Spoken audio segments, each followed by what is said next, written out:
What you saying, ladies and gents? It is your boy BucketHatSam, and we're back again today for another video. Today's video, I'm going to be discussing who I believe will be relegated from the Premier League. Yes, you heard it. I'm going to give you some predictions, and for that, I want you to all to smash that like button and subscribe if you are new to the channel. We're going to be discussing so many sides and how interesting this relegation battle already is. There are so many clubs involved in it.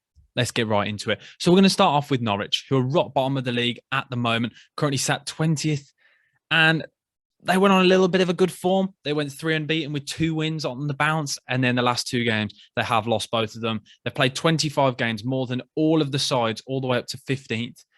And they're still bottom. I don't believe they've got enough firepower to stay up. Dean Smith, I think, has done a better job than everyone expected. But I think when you look at the squad, I still don't think it's strong enough. So I'm going to straight away smack that in as my first prediction. I think that's pretty fair, let's be honest. Norwich will be relegated. And I think most people believe that before the start of the season, they seem to never really commit.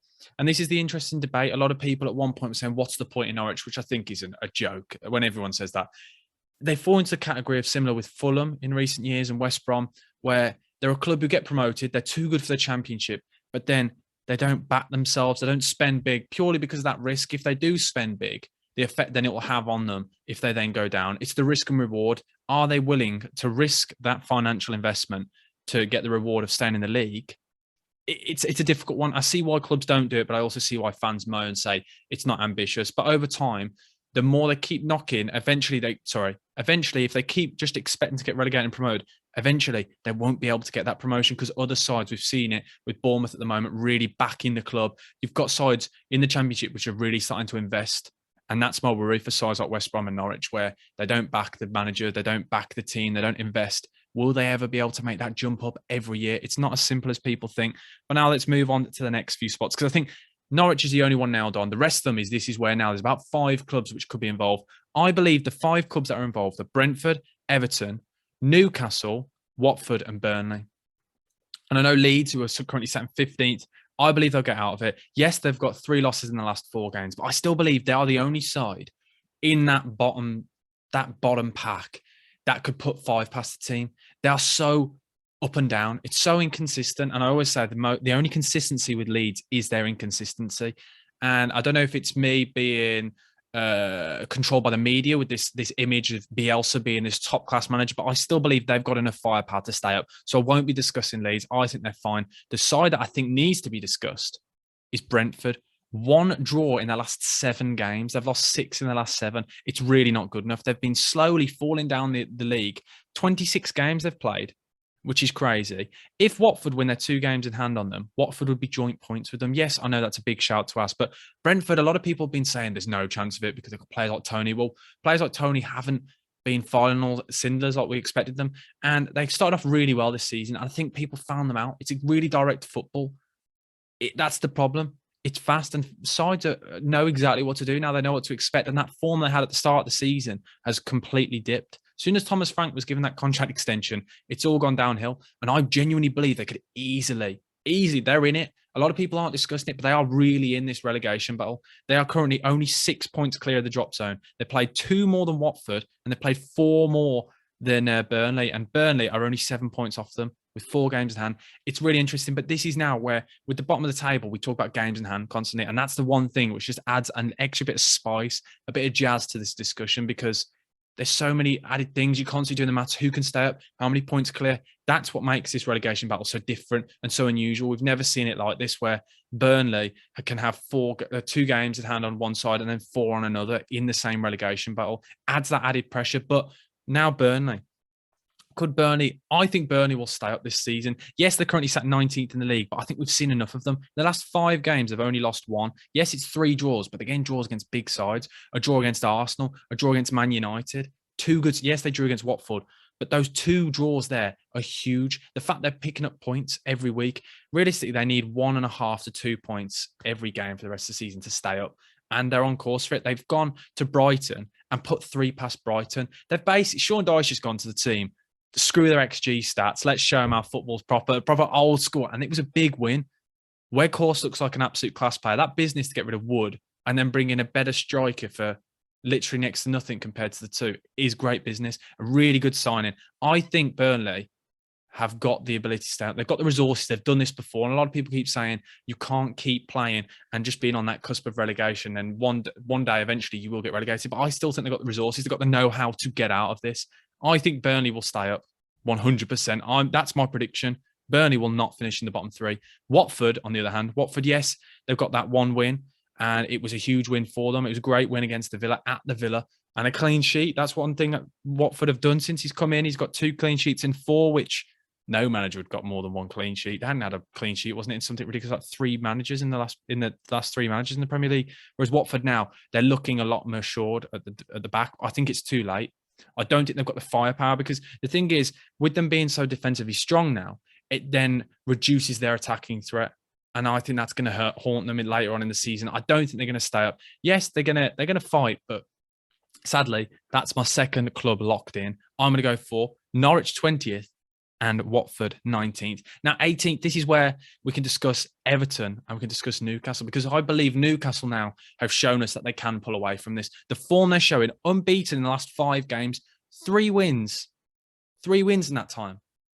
Last 5 games, they've picked up 11 points. That's ridiculous. That's near on European form. Like, it's absolutely mental. The difference these signings have made, the buzz around the club right now. St. James's Park is becoming a fortress. Side don't want to play Newcastle right now. Eddie Howe's got that team playing for him. And I've always had question marks over Eddie Howe as a manager. If you've seen my content before, I've always said, is he good enough? But right now, they look like he's the right man right this very second. Yes, Trippier being injured is a big blow to Newcastle, but they seem to, the buzz, there's a real good feel-good factor, and they're dominating midfields. That's the thing with Eddie Howe's side. He's playing that 3 in the midfield. Joe Linton, Shelvey and Willock. Who'd have thought that trio would be doing so well? But I believe Newcastle have got the firepower and they will stay up. The additions, that's the thing. They took that, with risk and reward. It comes back to the same thing. They've spent the money. They took a risk. It's a gamble because it could really haunt them if they get relegated. But they've got out of it. They've done what they needed to do. I don't think Newcastle will go down. And that's the thing now. Then it pulls into which of those two then? Everton now, sorry. Let's go on to Everton.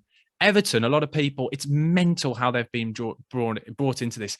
Their squad should not be in a relegation battle. They've got a good squad. They've got so many good individual players.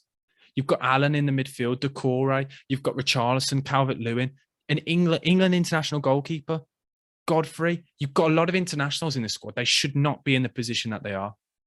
And a lot of people, again, saying, Frank Lampard, new manager bounce. Well, in the last 5 games, they've got 1 win and no draws, 4 lost in the last 5. And where I really, really worry for Everton is the fact they've got no fighters. They've got no players who have been in a situation like this. I still can't get my head around the Dele Alli signing. You're in a relegation battle, so you go to somebody who hasn't shown any form. They need results fast. This is not... And one thing as well, I've been reading online supposedly that a lot of these players don't have clauses in their contracts for relegation. So there's a lot of pressure on Everton right now. And I do feel for Frank Lampard because he's taken a really extremely difficult job. I'm really surprised he's waited all this time for a job and then taken this one, because Everton right now, we know where they are. They are currently 4 points ahead of Watford, and they've played 1 less than Watford. But the thing is, yes, we say they're clear and they can get points, but will they? Because we haven't seen anything of them yet. This fight that they need to get points. Donny van der Beek, a very, very good player, but is he what they really need right now? They need fighters, players who are going to really just roll up their sleeves and play for the shirt, get the fans going, flying into challenges. This is a dogfight that they're in, and I don't know if they've got fighters in that squad. And then you look at their run. They've got Man City next, then Spurs. So if we go through these and try and work out if they're going to get any wins here. Man City, unlikely. Tottenham away, unlikely. Wolves, unlikely. Newcastle, now that will be a game. That will be a serious game. But with the way Newcastle are going, you'd expect Newcastle to be the favourites. Then they've got Watford. That is the biggest game of Everton's season. You'd expect Everton to win there, but at home, away at Watford. See, that's the problem. That's going to be a difficult one. Then West Ham away. You'd expect West Ham to win. Man United, you'd expect a United win. Then they've got Palace, a game where you hopefully get some points. Then Liverpool, then Chelsea, Leicester, then Brentford and Arsenal. This is not they've got the most difficult run of the season left. Easily by far. You look at that there's probably 3 or 4 games maximum where you'd hope they'd get points. The rest they're playing the top 6, which is mental. Absolutely mental. And I really worry for Everton because I think a lot of people are saying they'll get out of it. Well, they're still there now. and they've played 23 games. Simply not good enough. They really need to turn it around. Do I think they're going to get relegated? That's the question. Brentford or Everton, I think then are the next two. Who could get relegated? That is the question.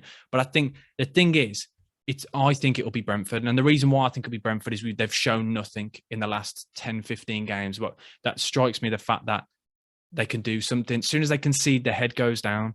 They don't look like they're going to score, and they don't look comfortable whenever they go in. Well, they never go in the lead. They've got Newcastle, Norwich, Burnley. Those next 3 games they have are huge. And potentially, in 2 weeks' time, I could say, do you know what? Brentford are going to stay up. But at the moment, they are the ones that I believe will get relegated, the 3rd spot. But these next 3 games will shape the rest of the season. I know it's a really obvious thing to say, but those are huge, those 3 games. That 3 is mental. It couldn't come at a worse time as well, because Newcastle are in form.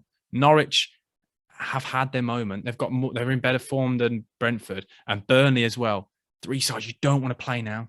Really don't. And then they've got to play Watford later on in the season. And then the last game of the season against Leeds. Everton and Leeds. 2 sides again who are in and around it. I really worry for Brentford and Thomas Frank's men. It's the know-how. It's the experience in this situation. They've got no players really with Premier League experience other than Eriksen. And is Eriksen really going to affect them that much? I don't think so. So for the 3 I'm going to go for, my prediction at this very moment in time, Norwich 20th, 19th place, I believe, will be Watford, and 18th place, I'll be Brentford. I will happily be proved wrong, and potentially in 2 weeks' time, it could look completely different. But what a relegation battle we have. What a rest of the season. And after that weekend of football, I'm buzzing for it. But hopefully, guys, you enjoyed this video. Smash that like button and subscribe, and comment below who you believe will get relegated, because it's so interesting, because it could be so many different clubs. It's mental how many are still so involved in it. But thanks for watching, guys. As I said, smash that like button and subscribe if you're new to the channel. I love it. We love the Premier League. We love football. Relegation battle. Who's going to get relegated? But yeah, guys, thank you for watching. BucketHatSam over and out. Thank you. Goodbye.